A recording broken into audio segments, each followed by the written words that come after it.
In this video we're going to be looking at ratios, fractions and percentages. So looking at how we can actually compare or change a ratio to a fraction or a percentage, which we've been doing throughout this unit anyway. Now it's better to understand, we're going to use the same example that we did in the previous video, in which we have a class of 9 boys and 11 girls. And we want to see if we can change these ratios into fractions and percentages. So I'm going to give us a first example here, and I would like to know the percentage of girls in this class. So if I had to, firstly, the only way you can do this is with a part-whole ratio. So if I was just focusing on girls, my part-whole ratio is 11 girls to 20 students.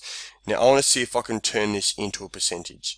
Now, as we've looked at previously in fractions, this symbol here can simply mean we can simply replace this as a fraction. This is 11 out of 20, and we've heard that before, so we know that we can write this as a fraction as 11 out of 20, as we've seen in our previous videos. Now we just go through the same process we've done previously. Let's turn this into a percentage so we know how to convert that easily into a percentage, and we know that we do that. We can have an easy number here. If I have this 20, I can times that by 5, which will equal 100.